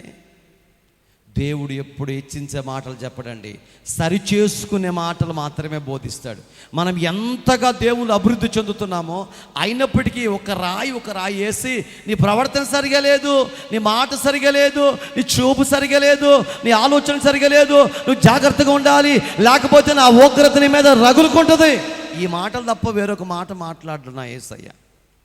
నువ్వు గొప్పదాన్ని బాగా ప్రార్థన చేస్తున్నావు, సూపర్గా ప్రార్థన చేస్తున్నావు, ఎప్పుడు యేసయ్య చెప్పడండి. హల్లెలూయా. కాయలు కాసే చెట్టుకి రాళ్ళు పడినట్లుగా ఆత్మీయంగా బలపరచబడే వ్యక్తులకి ఇంకా ఇంకా ఇంకా బలపరచాలని నా దేవుడు ఒక అద్భుతమైన కత్తి లాంటి వాక్యం చేత గుచ్చుతూ గుచ్చుతూ గుచ్చుతూ ఇంకా మెరుగుపరచబడేలాగా నిన్ను తీర్చిదిద్దాడు ఆయన. అంతేగాని నిన్ను హెచ్చించి ఎక్కడో పెట్టి తీసుకెళ్ళి దేవునికి దూరం చేసుకోడు ప్రియులరా. దూరం చేసుకునేవాడు కాదు నా దేవుడు. ప్రతి క్షణం సావుకుడితో మాట్లాడుతాడు, నీ ప్రవర్తన జాగ్రత్త చేసుకో, నీకు అప్పగించిన బాధ్యతను గుర్తు చేసుకో అని బాధ్యతను గుర్తు చేస్తూ ఉంటాడు, భారాన్ని గుర్తు చేస్తూ ఉంటాడు. పశ్చాత్తాపము కలిగేలాగా నా దేవుడు మాట్లాడతాడే కానీ వేరొక మాట నా దేవుడు నీతో మాట్లాడడు. వాక్యము వినిపింప చేసేటప్పుడు నీ గుండె బ్రద్దలై గుండెలో నుంచి కన్నీళ్ళు వస్తాయే కానీ సంతోషముగా నవ్వుకుంటున్నావంటే అది వాక్యము కాదు, అది వాక్య సత్యము కానే కాదు. వాక్యము గుండె లోతులలోకి దూసుకుని పోయి కీళ్లను ప్రాణాత్మలను మూలిగిన విభజించమట్టుకు దూరుచు పాపమును బయటికి నెట్టి పరిశుద్ధపరిచేది, నీ హృదయాన్ని శోధించేది, నీ హృదయాన్ని బద్దలు చేసేది, నీ హృదయాన్ని ఖండించేది దేవుని వాక్యము. దేవునికి స్తోత్రం. హల్లెలూయా. కాబట్టి ప్రియమైనటువంటి వారలారా, నేను ముగిస్తున్నాను. ఎన్ని మాటలు చెప్పాను? 6వ మాట చెప్పాను. 6వ మాట ఏంటి? అభిషేకింపబడిన వారికి దేవుడు ఏం తెలియజేస్తాడంట? 1 2 చెప్పాలి. ఎన్ని తెలియజేస్తాడు దేవుడు?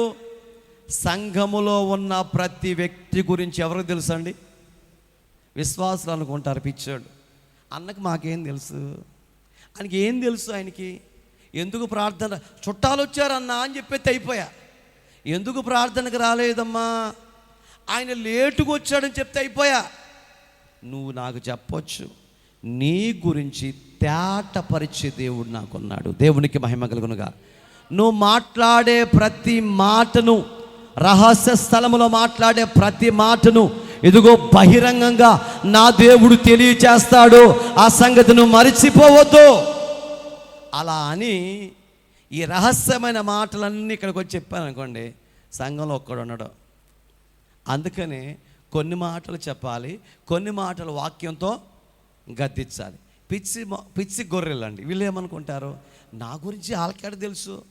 నీ గురించి నాకు తెలియపోవచ్చు, నాలో ఉన్న పరిశుద్ధాత్మకు తెలుసు. నన్ను నడిపిస్తున్న సర్వశక్తిమంతుడైన దేవునికి తెలుసు.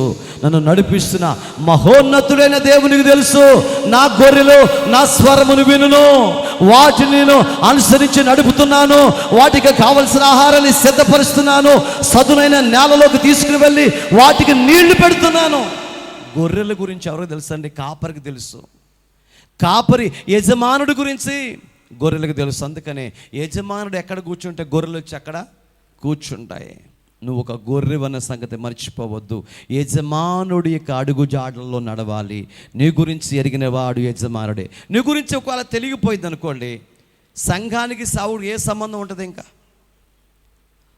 కన్న బిడ్డకు ఏ ప్రాబ్లం ఉందో కన్న తండ్రికి తెలియదా అండి? పిల్లలకు ఏం బట్టలు కావాలో, ఏం కొనుక్కు రావాలో, ఏ తిండి పెట్టాలో ఎవరికి తెలుసు అండి? తండ్రికి తెలుసు. అందుకనే బజారుకి వెళ్ళినప్పుడు అరటి పళ్ళు కొంటాడు, యాపిల్ పండు కొంటాడు. ఆయన అడుగుదాం, బాబు పెద్ద ఆయన ఈ అరటిపళ్ళు ఎవరికి? పిల్లల కోసం అండి. వాళ్ళు అడగలేదుగా. వాళ్ళు అడగకపోయిన వాళ్ళకి ఏం కావాలో నాకు తెలుసు. దేవునికి స్తోత్రం. మా చిన్నోడికి సపోటా పండు అంటే ఇష్టం, అందుకని సపోటా కొంటాడు. వాళ్ళ ఆవిడికి యాపిల్ అంటే ఇష్టం, అందుకని యాపిల్ కొంటాడు. వాళ్ళందరి గురించి తెలిసిన వాడు యజమానుడే. దేవునికి మహిమ కలుగును గాక. వీళ్ళందరూ కూడా, అంటే భార్య కానీ పిల్లలు కానీ, వీళ్ళందరూ కూడా తండ్రి యొక్క అభిష్టాన్ని తెలుసుకోగలుగుతారంటే తెలుసుకునే ప్రయత్నం కూడా చేయరండి. ఎందుకని? తెలుసుకునే ప్రయత్నం చేస్తే తేవాల్సి వచ్చిద్దేమోనండి. అర్థమైందండి? తెలుసుకోగలిగితే తేవాల్సి వచ్చిద్దని. కానీ సంఘములో ఉన్నటువంటి ప్రతి వ్యక్తి తన యొక్క వ్యక్తిత్వము, తనకున్న బాధ, తనకున్న కష్టము, తనకున్న కుటుంబము, తనకున్న పిల్లలు, ఆ పిల్లల గురించి కూడా తెలిసిన వాడు సేవకుడు ఒక్కడే. ఒకవేళ నువ్వు అర్థం కాకపోవచ్చు, కానీ దేవుడు తేటపరుస్తాడు ప్రియులారా. దేవుడు చక్కగా తెలియచేస్తాడు. నాకు తెలియకుండానే చాలా సందర్భాల్లో కొన్ని గృహాలకు వెళ్ళిపోయాను. ఎందుకు వెళ్ళిపోయా నాకు తెలిసేది కాదు. ఎందుకు వచ్చాను? అక్కడ జరగబోయే ప్రమాదాన్ని దేవుడు తప్పించడానికి పలుమార్లు ఆ స్థలానికి దేవుడు నన్ను నడిపించి ప్రమాదం నుంచి తప్పించాడు. స్తోత్రం చెప్పండి. హల్లెలూయా. కొన్ని సందర్భాల్లో హాస్పిటల్కి వెళ్ళడానికి రమ్మంటారు. నా అవసరం కనుక ఉంటే మీరు పిలవకుండగానే వస్తానని చెప్తాను. కొన్ని సందర్భాల్లో పిలవకుండగానే నేను వెళ్ళిపోయేవాడిని. అక్కడికి వెళ్ళి డాక్టర్తో మాట్లాడాల్సిన పరిస్థితి ఏర్పడేటప్పుడు, ఒకవేళ నా అవసరం లేకపోతే దేవుడు నన్ను పంపించేవాడు కాదు. సేవకుడిని దేవుడు అలా బలపరిచి వాడుకుంటాడండి. సేవకుడికి దేవుడు అన్నిటిని ఏం చేస్తాడండి? తేటపరుస్తాడు, తెలియచేస్తాడు. నువ్వు నిజంగా దేవుని సేవ చేస్తున్న సేవకుడు అయితే ప్రతిది కూడా తెలియపరుస్తాడు. నీకు మరుగై ఏది ఉండదో, నీకు మరుగై ఏది ఉండదు ప్రియులారా. నీకు దాచిపెట్టడు నా దేవుడు.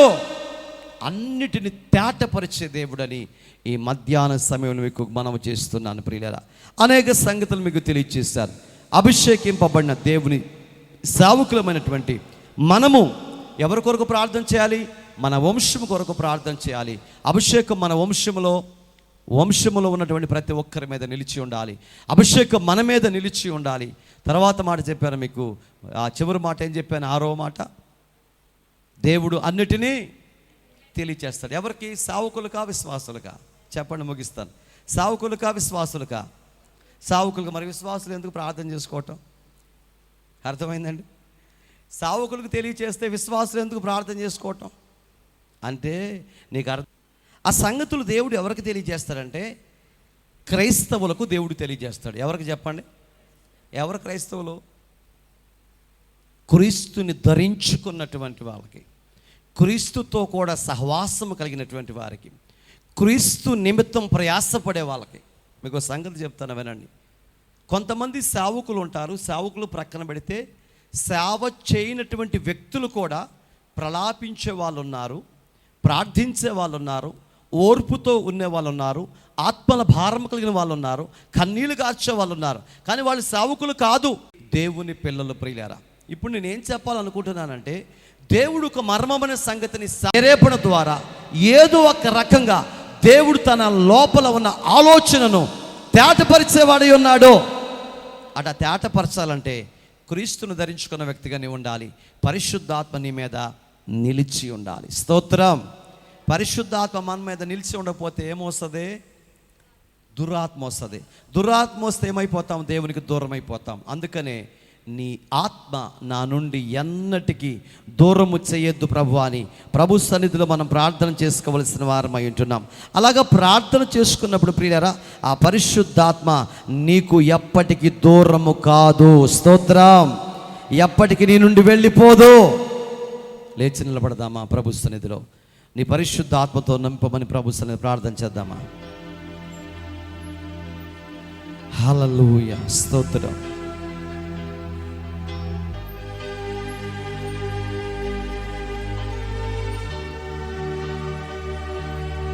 స్తోత్రం, స్తోత్రం. ప్రార్థన చేసుకోండి, కళ్ళు మూసుకుని ప్రార్థన చేసుకోండి.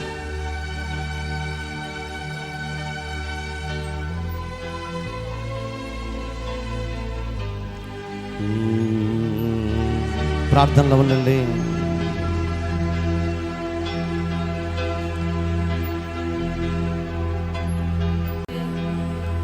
శుద్ధ హృదయం కలుగ చేయుము, శుద్ధ హృదయం కలుగ చేయుము.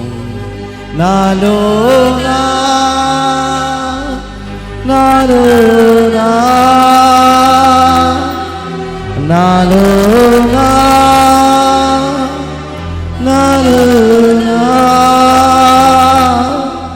శుద్ధ హృదయం కలుగ చేయుము, శుద్ధ హృదయం కలుగ చేయుము. నీ వాత్సల్యం నీ బాహుల్యం కృపా కనికరము చూపించుము. అందరు కలిసి చెప్దామా?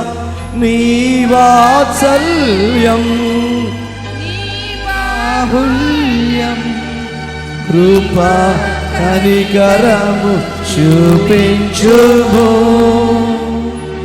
పాపము చేశాను, దోషినయున్నాను, పాపము చేశాను, దోషినయున్నాను. తెలిసియున్నది నా అతిక్రమమే, తెలిసియున్నది నా పాపములే, తెలిసియున్నది నా అతిక్రమమే,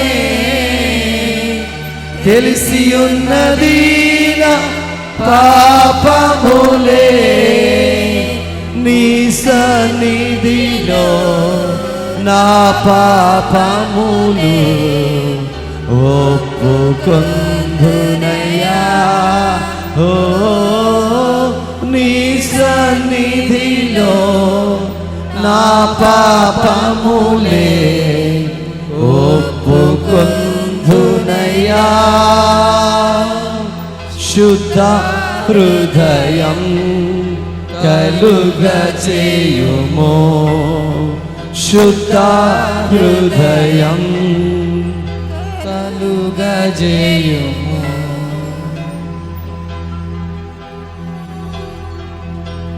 నీ జ్ఞానమును నీ సత్యమును నా అంతర్యములో పుట్టించుము. నీ సత్యమును నా అంతర్యములో పుట్టించుము. నా హృదయములో కలుగ చేయుము, నా హృదయములో. అందరు చెప్తామా? కలుగ చేయుము నా హృదయములో, కలుగ చేయుము నా హృదయములో. నీ సన్నిధిలో పరిశుద్ధాత్మతో నన్ను నింపుమయ్యా. ఓ నీ సన్నిధిలో పరిశుద్ధాత్మతో నన్ను నింపుమయ్యా. శుద్ధ హృదయం కలుగ చేయుము, శుద్ధ హృదయం కలుగ చేయుము, శుద్ధ హృదయం కలుగ చేయుము. పరలోకపు తండ్రి, ఈ సేవకుల సమావేశంలో మీరు నీ మాటను వినిపింపచేశారు నాయన. అభిషేకము పొందిన సేవకులు ఎలా ఉన్నారో, ఎలా ఉండాలో, ఆ అభిషేకము మా నుండి దూరం కాకుండా ఎలా కాపాడుకోవాలో, అభిషేకము మా సంతతి మీదకి వచ్చులాగున ఎలా ప్రార్థన చేయాలో మాకు తేటపరిచారు తండ్రి. అభిషేకింపబడిన సేవకుల పైన దేవుని ఆత్మ నిలిచి ఉంటుంది అని చెప్పారు నాయన. అభిషేకింపబడిన దేవుని సేవకులకు సమస్తము తేటపరచబడుతుంది, మరుగై ఏది ఉండదు అని మాకు తెలియచేస్తూ వచ్చారు. నిజమే ప్రభువా, ఇప్పటి వరకు అనేక సంగతులు మాకు తెలియచేస్తూ వస్తున్నందుకు స్తోత్రాలు నాయన. ఇంకా రానున్న కాలములో మరుగైన సంగతులు, గూఢమైన సంగతులు నాయన, ప్రపంచానికి తెలియని గొప్ప సంగతులు ఈ సేవకులుగా అభిషేకింపబడిన నీ పిల్లలుగా మాకు తెలియచేయమని ప్రార్థన చేస్తున్నాం. తద్వారా సంఘాలను కాపాడుకుంటూ ఆఖరి శ్వాస వరకు నమ్మకస్తులుగా జీవిస్తూ మా పరుగును తుదముట్టించు వరకు మా విశ్వాసమును కాపాడుకుంటూ బ్రతుకుట క్రీస్తు కొరకే, చావైతే మేలున్నట్లుగా మా సర్వ శరీరాన్ని నీకు సమర్పించుకొని నీ కొరకు ఉన్నతమైన పరిచర్య చేసే భాగ్యము నీ సేవకులుగా మాకు దయచేయమని మమ్మల్ని మేము తగ్గించుకుంటూ యేసయ్య నామములో ప్రార్థించి వేడుకుంటూ ఉన్నాము పరమ తండ్రి. ఆమేన్, ఆమేన్.